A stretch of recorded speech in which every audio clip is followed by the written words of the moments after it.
So can you get to presenter mode? Yeah, apparently. This works? Okay, Ellen, yes, the floor is yours. Okay, so I will start immediately. Thank you. Yeah, thank you so much for the invitation. I'm very happy to be here. I'm very happy to see some familiar faces and some new faces on this a little bit of cold gray day. My talk is going to be about the arts and creative industries, and I have the question how they can inspire the transition toward a circular economy. Because long before the concept of a circular economy came into use, cultural institutions like libraries, archives, and museums, with their model of shared access to precious resources, and professions dedicated to the restoration of buildings and artifacts were already embodying principles of reuse, longevity, and the preservation of value that are now central to circular thinking. Another example is the music industry, in which the focus has shifted from ownership of physical formats like vinyl and cassettes and CDs to shared resource-efficient access through streaming platforms, reflecting a move toward dematerialization and durability, also long before these practices were framed as circular economy principles. So this is a topic close to my heart, which obviously leads to the risk of being enthusiastic, being quick, being long. I'm going to try to not be too long. I'm going to try to also keep the time, because I invited Walter van Andel and Lea Groenewoud to also share a little bit of their experiences at the end of the talk. So this conversation will include a lot of examples. Some of them are based on interviews in which I've been involved. Some of them are based on student work.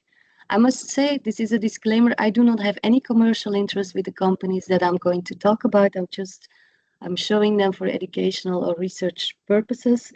And therefore also whenever I talk about a company or an example, it's not going to be like the full story. It's not my intention to be complete.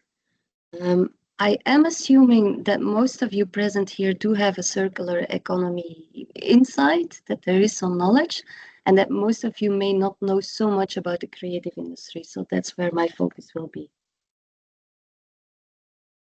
So in terms of introduction, I'm at the Erasmus School of History, Culture and Communication. I think our school is a combination of humanities and social sciences studies in the department Arts and Culture Studies. So I think if I want to capture in one sentence what we do is that we study how the production and the consumption of arts and cultural heritage creative industries is organized. Some of my colleagues, they focus on specific industries like music or fashion. Others of us are more like transversal, looking at, for example, policy or funding. And in my case, the angle is entrepreneurship and organization and business. So I'm an associate professor of cultural economics and entrepreneurship. And recently, I've been focusing on two coins, two sides of the same coin. I'm looking at the transformations of the creative industries, but I'm also looking at transformations that are maybe possible through the creative industries. So like other sectors, also arts and creative industries face challenges in transitioning to a more sustainable form, but they can rely on these long established practices that I just mentioned. But I also believe that through the arts and creative industries, we can transition in various ways towards like a more sustainable future and a circular economy. And in recent years, I've been involved in a track at the European Academy of Management. You can see it on the right of the slide. It is about these transformations of and through the creative industries and how entrepreneurship can play a role in that. So today's presentation will consist out of 3 sections. I will first introduce the cultural and creative industries. Then I will give some example of circular practices in the cultural and creative industries. And then I will focus on 3 ongoing projects. So just to start, maybe some of you want to share with me like what comes up when I talk about arts, culture, creative industries, and sustainability. Is there any concrete example that comes to mind? And maybe I can invite two people, 3 people to share this. I don't see it if you raise your hand, so I think somebody can maybe moderate this. I don't see any hands yet.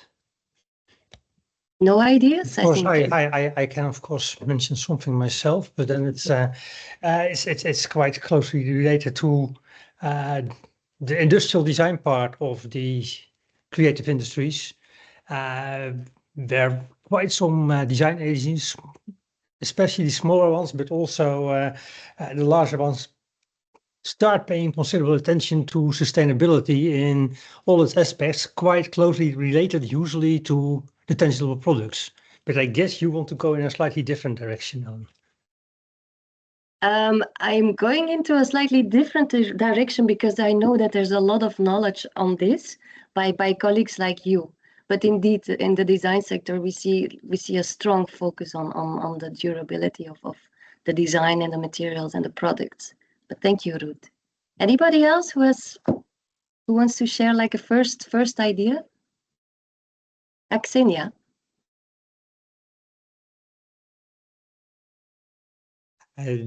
I did see a hand, but it disappeared. But otherwise, just speak out. Yes. Hi, everyone. Nice to be here. And my comment is that it's about raising awareness. First of all, I would say, so yes, proposing concrete solutions, but also telling stories about how the world should be and where it's not yet, perhaps. So one of the comments. Yeah, thank you, Xenia. You did a talk a couple of weeks ago, right? Yeah, in September. Yeah. Any other person? Yeah, I can mention another one that pops to mind. For me, not really positive, by the way, but Daan Rozengaarde, who has a lot of, I would say, awareness creating things at the border of art and design. That to me not always have the convincing power that if you dive a bit deeper. Yeah, thank you. Yeah, Daan Rozengaarde is an example. Well, I think from the moment you start looking at them, you see them everywhere. So I'm going to share an example that I saw this Sunday in the museum, in the Photo Museum in Den Haag. It's a photograph. Like it's a photograph and it's like that. I didn't cut it like that, but it's like that. So it's a man in clothes, and much of the photos of Chris Killip were like local people in the UK, in the villages in the east coast of the UK. And many of these people you could read in the notes. Many of these people dressed up for the picture. So he stayed in these small poor villages for a couple of weeks, and people accepted that he was there and took pictures of them, but then they still dressed up a little bit. So this is a picture from an old man living there, and you can see the materials of the clothes that he's wearing. Like what we probably see now is like a coat with stains or a pair of trousers that is stained, but you can also see that the quality of the material, and also the fact that the back of the coat, that you see the stitches, so it's being repaired. So for me this resonated a lot, also because the pictures were taken in the 1980s, even if it looks much older, but this is 1980s. I was also quite surprised to realize like how in a relatively short term how our behavior toward clothes has changed. So in terms of the culture and creative industries, there are different definitions, there are different frameworks. This is a famous one developed by David Trosby. He depicts them as a concentric circle model with the core arts in the middle. And there you see literature, music, and then more toward the outer circles, there's more commercial cultural industries. So wider industries such as heritage services, but also advertising, architecture, design are there. So this is a model. It's established in the 1990s. But still used a lot. What is typical about these cultural and creative industries is that it has creativity at the core.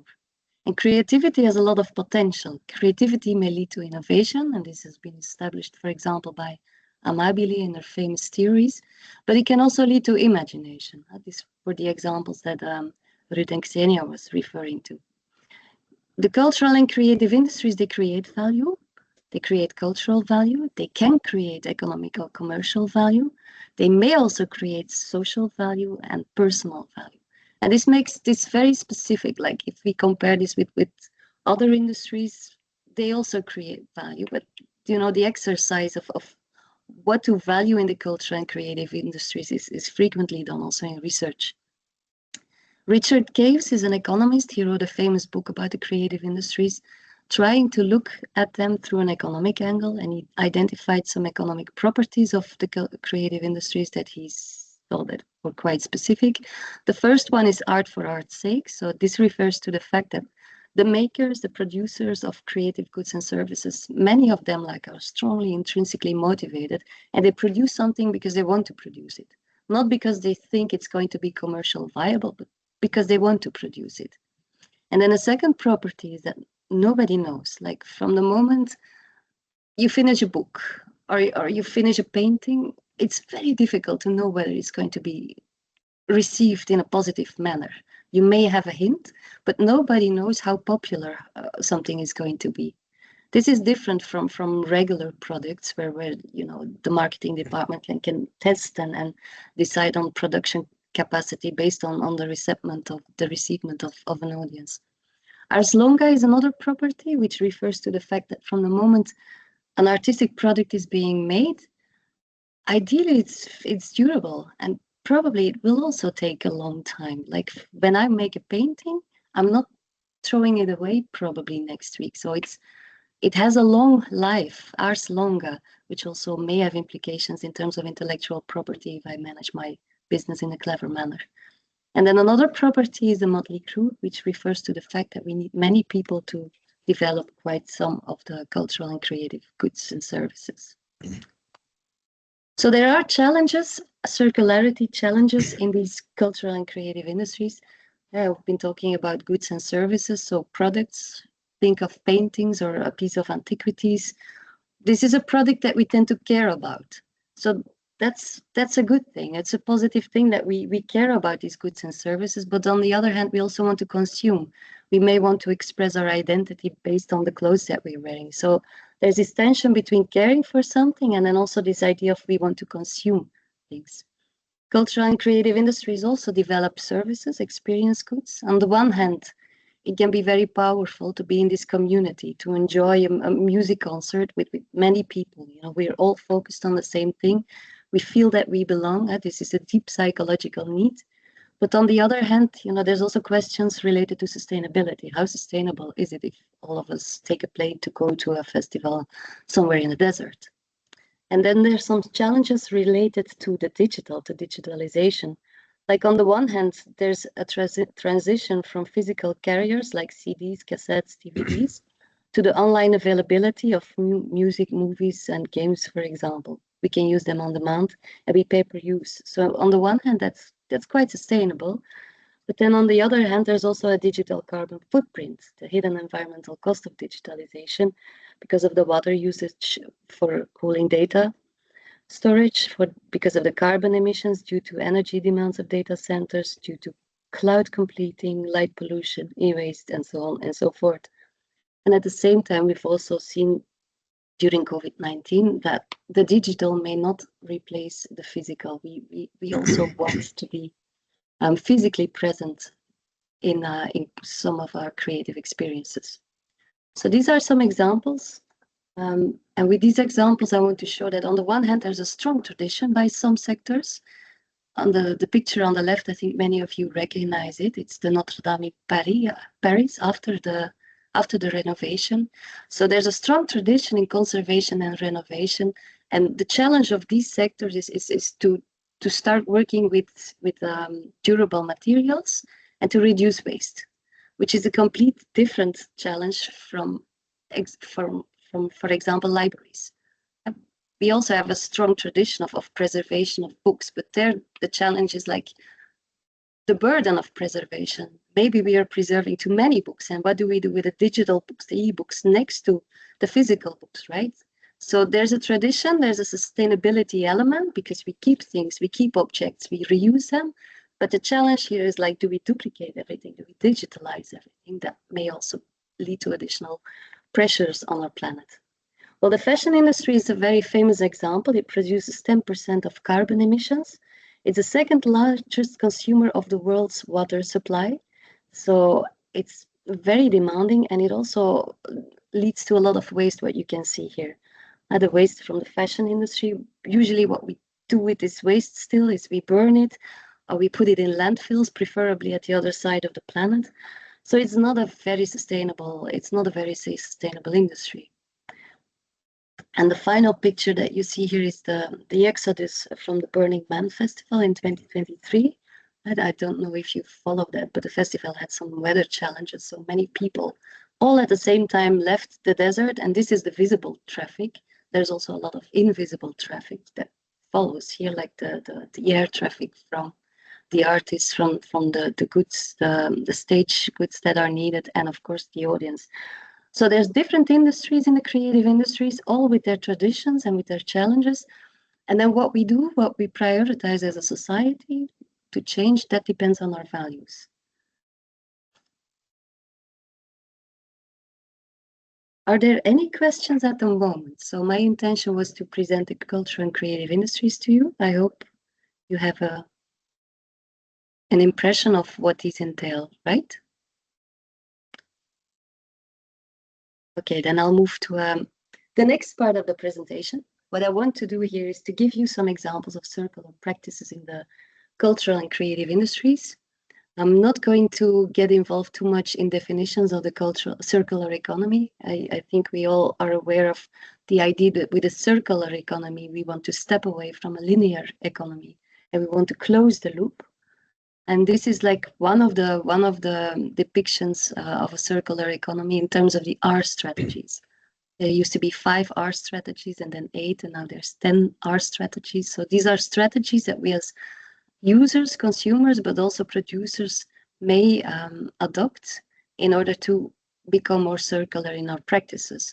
So refusing would be the ultimate goal, right? If we refuse to buy things, if we refuse to produce things, yeah, I think we are into this circular economy because we are not active in producing anymore. But reducing would also be a good example, a good practice, very with a low impact. And then there's reusing, repairing, repurposing, recycling. So I'm not going to cover all of them, but just a few of these R strategies with examples.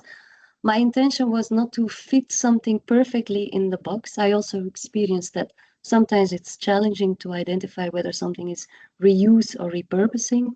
And sometimes also there's businesses that combine different of these strategies. So that's not the exercise here. The intention is to share the examples.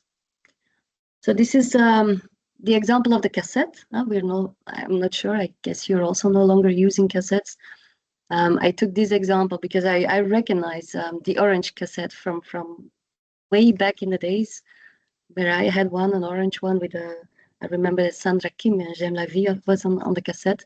So as I told you in the beginning, the music industry has reduced resource use and waste by changing the formats that are used currently, the carriers of music, but also movies and games.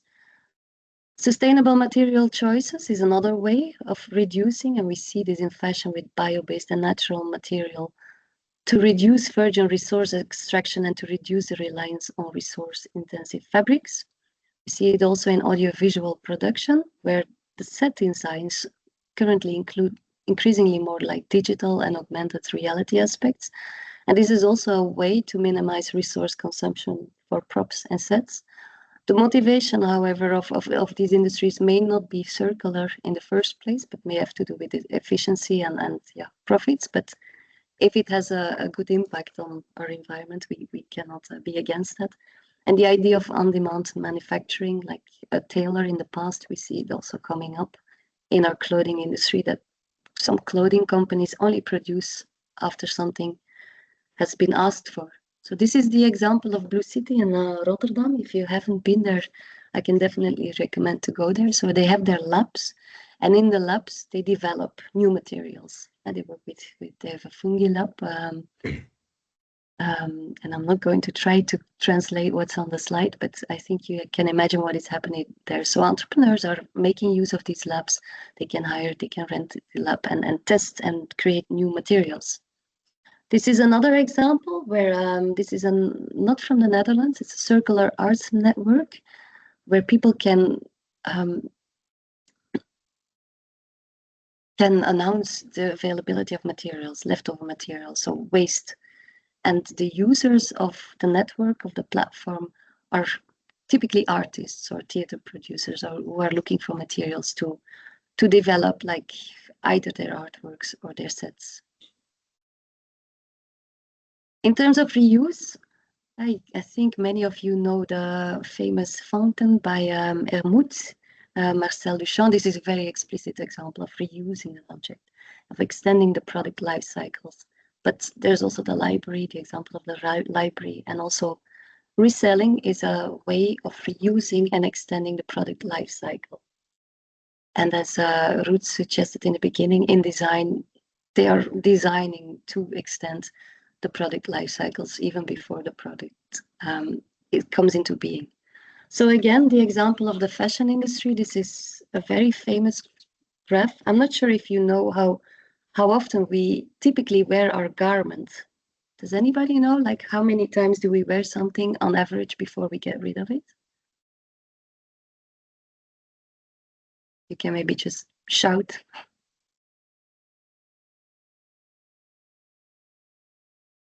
3 times. 3 times only. Sorry. I was going for 50 or 100, something like that. No, Depends on the less. person, I think. It depends on the person, yeah. It's less than 50, it's more than 3. It depends on the person. It also depends on the source. But typically sources would say 7 times. So after wearing something 7 times, it disappears in our closet, or we throw it away, or we give it to somebody else.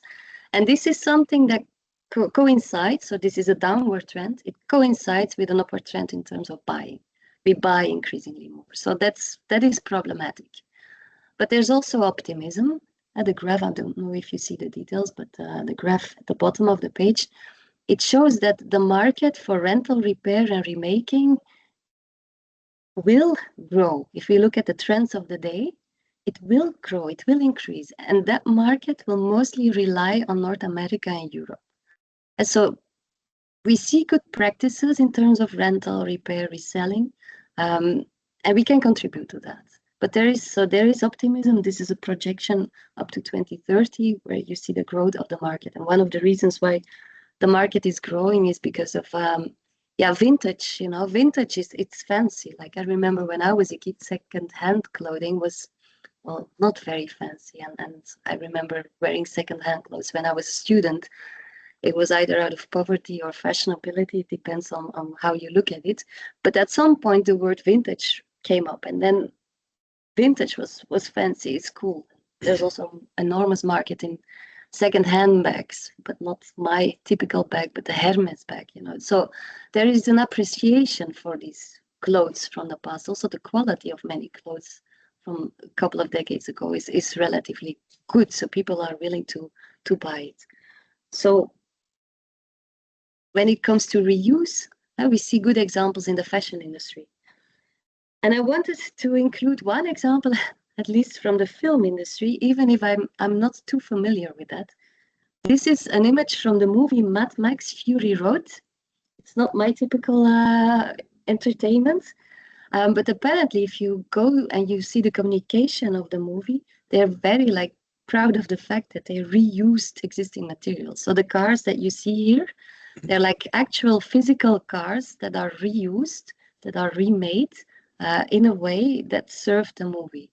And many of these movies, the alternative would be to work with digital techniques.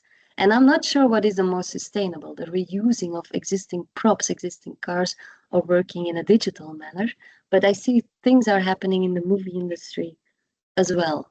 And of course, if a movie, if a large production like that uses sustainable materials, then it's part of the communication machine as well. So then let's move to repair. So repair is also a form of extending a product lifespan through maintenance and restoration. Repair is a craft. There is a strong tradition, for example, in the Japanese kintsugo ceramics. There's a strong tradition in repair, but we are not really taking care of the tradition too much, I would say. Even if we see an upsurge of repair services, for example, in repair cafes, but also in fashion, there are new brands, intermediaries that focus on the repair aspect of our goods and services.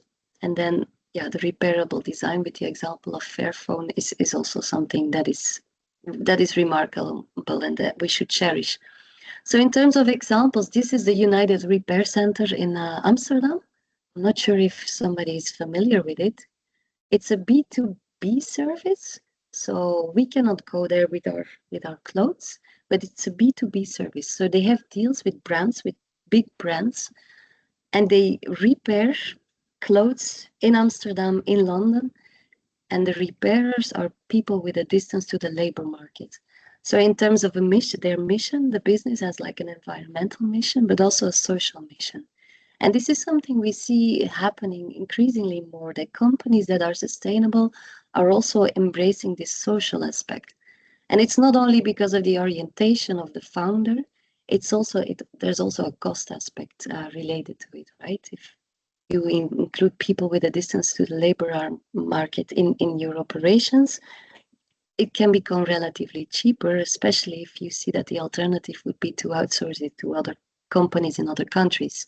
So the United Repair Center, there's also actions in Rotterdam, and this is a similar brand, but it's a platform, and this is currently only available in the UK.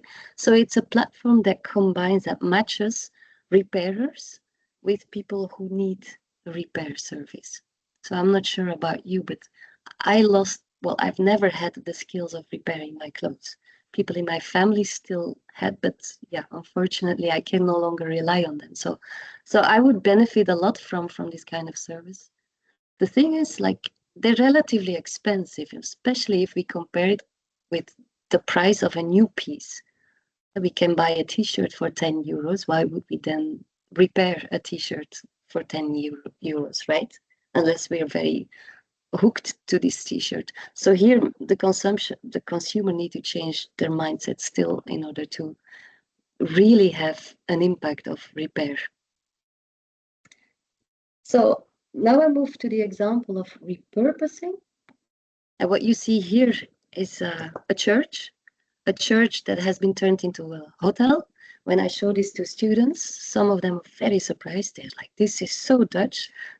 Who would use a church as a hotel or a bookstore like we do? Yeah, we do.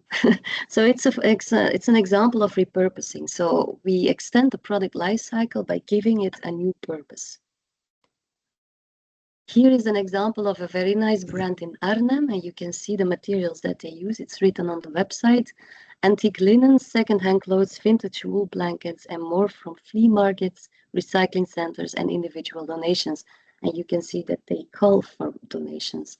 So if you go to their store, which is it's like an atelier, you can see all the clothes, but you must be lucky. Many of the pieces are quite unique. And you can be unfortunate that your size is not there, and then they may be able to make something on demand, but it depends on the availability of their materials. So this is also an example of repurposing. Another example is this one, and I choose an example in Košice in Slovakia. So it's the example of adaptive reuse. So adaptively reusing of underutilized or abandoned buildings can also revitalize neighborhoods, while at the same time it has environmental benefits. And so it's good for the environment because we give a new purpose to our industrial heritage, but it's also good for the community because many of these co-working places, these community centers, they are also open to the people. So again, here the environmental mission and the social mission are being combined. When I talk about this with students, I tend to also show them this cartoon, and this would be the typical process that may happen with repurposing these buildings, right? The first moment it's old industry, then it becomes old industry, but with art studios, then there's the fancy coffee bar, and there's money for the renovation of the project. And then at some point it's taken over by project developers who make bohemian apartments out of this. But it's an example of repurposing as well. And then finally, in terms of recycling, you see a brand from the Netherlands here as well. Bottles that are turned into glasses. This was part of our Christmas gift set, so that's how I knew it. It's a form of recycling. Recycling is about transforming waste into new resources. A famous example is the denim company, Mud Jeans. I'm not sure if you know it. I think many people in the Netherlands currently do, right? So they have a leasing model. So you can either buy your jeans or you can lease your jeans, meaning that you pay a monthly fee, and after a year, the jeans is either yours or you can have another one or give it back. So the reason why they make you lease it is to get the material back, because they want to recycle it. And they have this program, Road to 100. They want to reach like 100% fully recycled jeans, and they're very transparent about that on their website. So that's one example of recycling. The New Optimist is another example. They use a deposit fee, like statiegeld, like what we used to pay for our bottles, right? Is what they're trying this out on clothes as well. So you buy your t-shirt and you pay like an extra €5, and you get your €5 back from the moment you turn in the cloth after you decide no longer to wear it. So that were some examples. As I told you at the beginning, all these industries face different challenges, and some industries are ahead of others. There's different aspects that can need circularity. It's production, distribution, or their operations. At the firm level, I think the business model innovation that we see in fashion and textile and clothing is interesting, in particularly because many of these companies combine different of these R strategies. But what we also experience in the cultural and creative industries is that we need to rely on audiences, and that our audiences still need additional knowledge, additional awareness to change their behavior. And then there, in that aspect, the arts can also play a role. I'm looking at the time, and as I knew I was going to be very enthusiastic, and I'm sharing a lot of information with you, so I'm going to skip this, just referring to the fact that change is frequently organized in a collective way. So this is an example of an industry organization of small labels. They're collectively taking action. These are some examples at the European Union level, so Horizon projects or the new European Bauhaus, embracing values of sustainability, beauty, and togetherness. So there's a lot happening there. But I will move to some projects that I'm involved in, and then I'll also give the floor to Walter and Leah when I talk about that. So I would like to quickly introduce to you 3 ongoing research projects. And what they have in common is that they try to explain how something works. And this is something we can observe in the literature on transitions and change more generally. There's an interest in how things work. We have an interest also in translating what we find into practical tools, so that it goes from practice to research and back to practice again. So the first project that I want to introduce is about value co-creation in the circular economy. The second one about artists as change agents, and the third one about repair.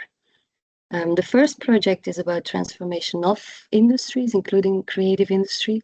And the second and the third one is more about transformation through creative industries, through the arts. And the first 2 papers are in development, so there we are theorizing. The third project, we are collecting the data. So this is Marina Bos de Vos. She's from TU Delft at the Industrial Design faculty. She could not make it today because she's teaching. We know each other for quite a while. We are both interested in value co-creation in creative economies. So at some point we saw the opportunity of working together. And our question, the main question that led us to the research is how value co-creation is happening in the circular economy. So we know that multiple stakeholders are involved or should be involved. And we know that everybody in these programs cares about the environmental value, but also about value for society. And at the same time, we need to also create economic value. So that was the starting point for our project. We did interviews with key actors in strategic programs. These include sectors like textile and education. And at some point we saw a call for papers on project management. So we kind of got back to our data, which is very rich with this idea of projecting for sustainability transitions. So our starting point was a multi-level perspective by Hills. And in this multi-level perspective, we can clearly see a distinction between a regime of incumbents, like the firms that are currently doing things and may be hesitant to change because they have a lot to lose, and niche innovation. And we were very curious in this interaction between the niche and the regime. And that was because we saw that many of the programs we were looking at, there was not such a discrepancy between the regime and the niche. There was collaboration, there was interaction. So we tried to focus on that. And we found that there are 3 different modes of projecting, like a distributing mode, a dispersing mode, and an activating mode. But with the eye on time, I'm not going to explain this in detail. We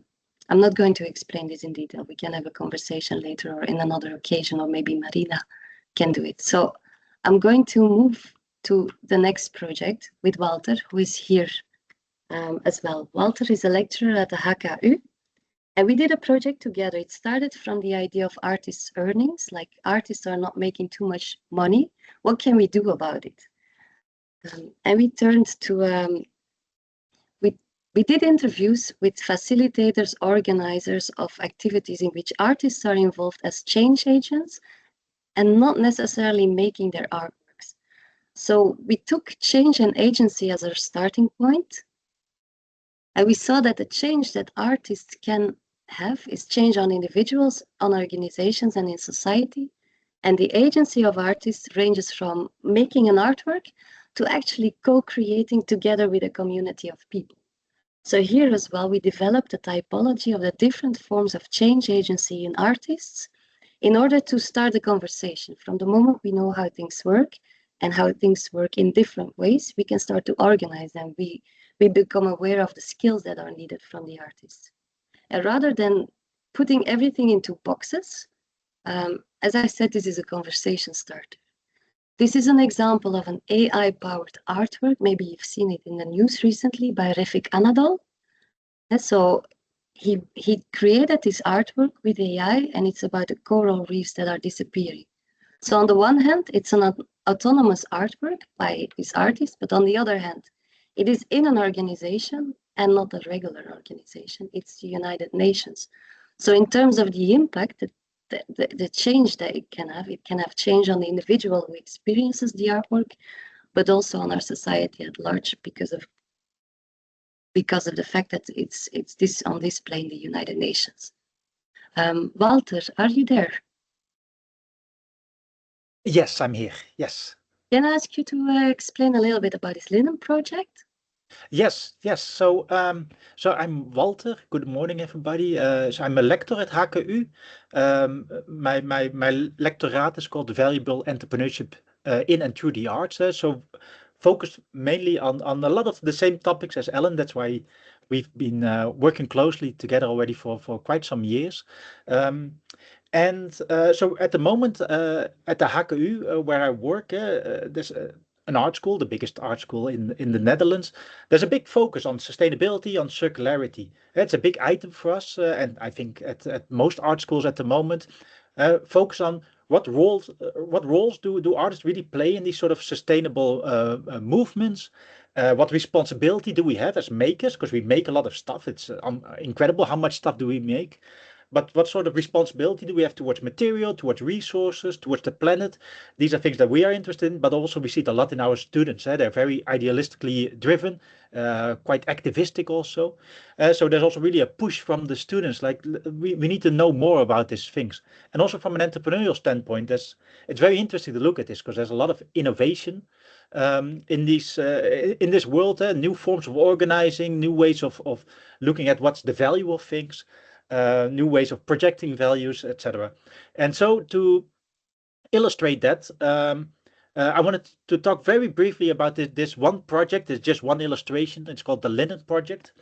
And it's an innovation project. It's It's a project that I follow up with my research team as well, and it's an artistic innovation project focused on crafts, on artisanal crafts. It's organized and coordinated by the Crafts Council in the Netherlands, and it's been in development already for a long time, since 2018, and it revolves around fabric, around linen. Linen is created from a crop, flax, and flax, that's a crop that's traditionally grown in the Netherlands. And if you look back in the history, the Netherlands and Belgium, the Low Countries, they really had a very high regard in terms of the linen quality. So people from all over the world considered the best quality of linen coming from this area of the world. But we see that retreating right now. You can see already that many of the examples that Ellen gave are about the fashion industry, where there's a big problem in the fashion industry in terms of pollution, in terms of waste, and and that sort of things. So in this project, we wanted to.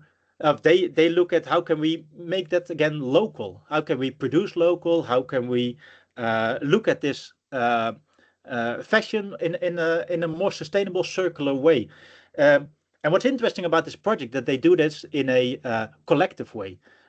So how can we create a system? That's one of their main focus in this project. How can we make a system in which we all share responsibility for that material? And that means collective responsibility for everybody involved. So not that everybody just takes out what they need for themselves. If you look at flax, flax creates a lot of different products. Basically, you have different sorts of grains that come out of flax, and some grains, the long grains, are very suitable to make more high fashion. The short grains are less suitable. We make other stuff from that, and then you even have like a rest product. And it's very common in the fashion world that you only focus on what do I need? Well, I make high fashion, so I need the long grains, and whatever else I don't care about. So that's one problem with linen production, that there's a lot of waste material that nobody wants to have. Another problem is that flax is a typical product that you cannot grow many years in the same spot. After 2 years of growing flax on a certain field, that field is not able to create flax anymore, so you need to move it somewhere else. And so in this project, they look at those sort of problems and saying, how can we responsibly take a collective ownership in this, and say we are responsible for also all these side effects, and can we create something with it? So what's interesting from a entrepreneurial point of view, that they do this in using certain important elements, which is they created a stewardship model in which you can say basically everybody can be involved in this, can become an owner of this project. But once you become an owner of this project, you're responsible for everything as well. So you invest a little bit of money in we collectively invest some money in the production part, but you also need to harvest, you need to create things, you need to take care of the land and take care of each other. And that's not only small designers, it's also big companies that have become owners of this project. So in this project, sorry. Yes. So sorry to interrupt you, but and I hear quite a number of interesting things that are worthwhile further discussing. But we do have a very hard deadline at 11 with these meetings. Okay. And I also would like the audience to be able to ask some questions and go in discussion with Ellen, with you. So may be interesting to dive deeper into your talk and your ideas, and also the ones of, I think that Leah also would have some things to say at a later occasion, but also now take some time for discussion with Ellen. Okay, I will show you just this slide with the partners, because indeed Ilaha was the initiator of a nice project on repair, and therefore we're collaborating with Leah, for example. We are looking at repair labor, and we're going to develop repair imaginaries. So with the organization of LIA, which is In for Art, an organization that is doing many interesting circular innovations with artists. So indeed, I will close my slides so that we can have a conversation. Who can I give the word for a first question?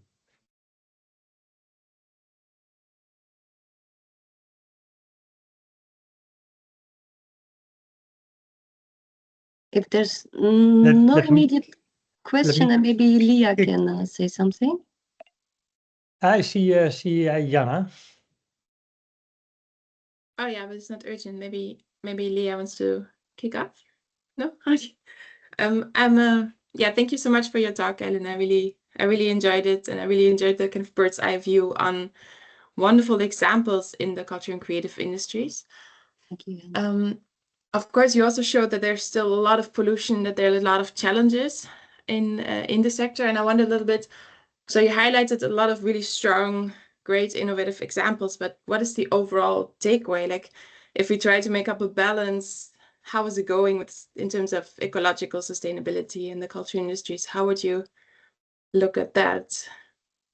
Are these, like incidental, wonderful best practices, or is this really like a larger trend, you'd say? Yeah, thank you for the question, Jana. It's not an easy question, and indeed, I realized during the presentation that, well, the presentation for me was also an occasion to put everything next to each other and to see how different the challenges are for each sector. That was most striking to me. That my talk was about how can the arts and creative industries inspire, but I think they will also need to inspire each other because they're doing different things in different ways and in different capacities. And I think we may not be the best practice. There are best practices, but if we look at the total scale, it is still relatively small. It is still very much like a movement.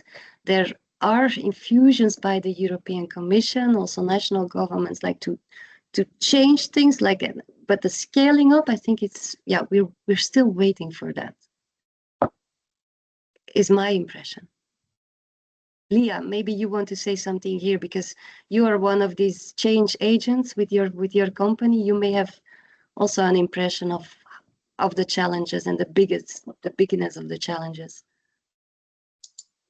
Yeah, I think what you refer to, Ellen, it's like everybody's trying to do it in their own small elements, sometimes trying to bring different actors together, but in every trajectory, it really much depends on the type of material you deal with, the level also of digitalization that is present. Like we also experience there are a lot of high ambitions also from the European Union to work towards digitalization. They're talking about Industry 4.0, even Industry 5.0.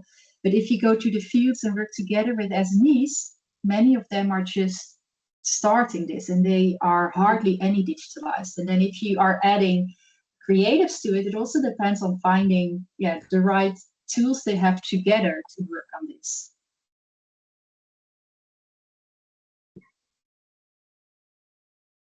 So no blueprints.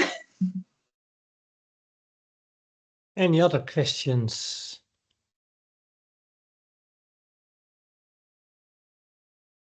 One thing that intrigues me is that you started with the musea, but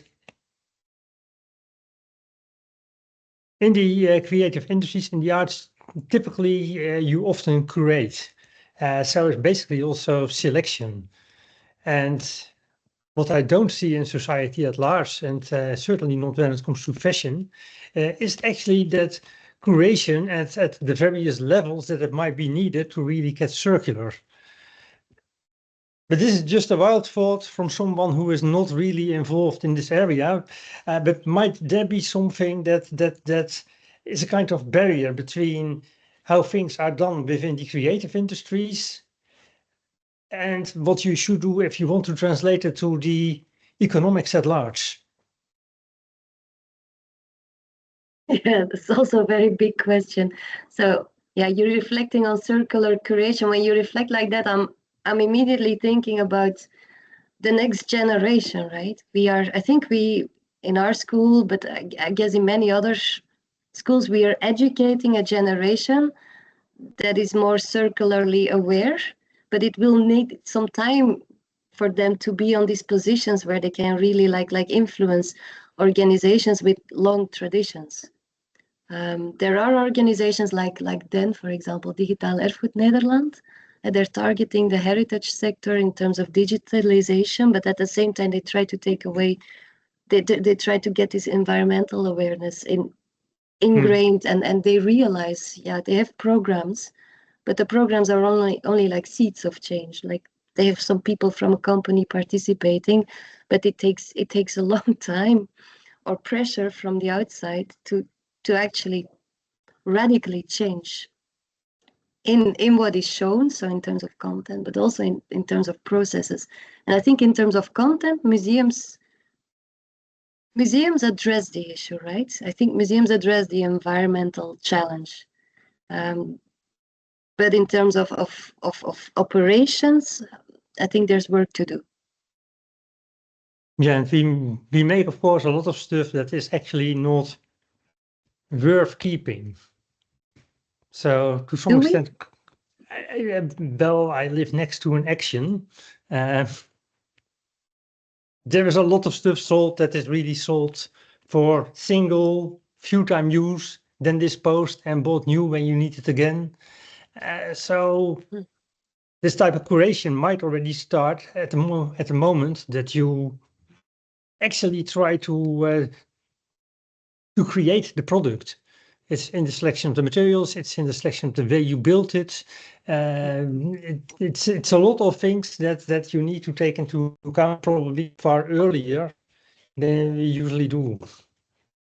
Yeah, but I think in the Netherlands we're quite good at it, at designing our products in that way. But of course, this comes at a cost, right? Also for the consumer. And as long as there are these alternatives, and as long as there is, in my case, also an Action across the street, as long as the shop is there, yeah, it's going to be very difficult to get people doing other things. Unless if there's an awareness. I was at the Immersive Tech Week in Rotterdam, and that was a very nice example of creating awareness. There was this case of immersive technology where we would look at the Earth, planet Earth, from a distance. And apparently this has a very strong impact on people. When you see the planet from a distance, you have this feeling of care. You have the feeling of, okay, there's one planet and I don't want to get away from it. So interventions like those in companies, in decision makers, may lead to a change. And I think we have to end with this remark of you, Ellen, as it is almost 11. I think it's a very interesting topic, and also given the audience present, it would be nice to have some more talks in this area, and also have some time for more discussion. For now, Ellen, special thanks to you for presenting today, and to everyone present for participating. And I wish you nice holidays and hope to see you again in the next year. Yeah, thank you so much. I also hope that we can continue the conversation in 2025, and wish you very nice end of the year. Bye-bye. Thank you. Bye. Bye.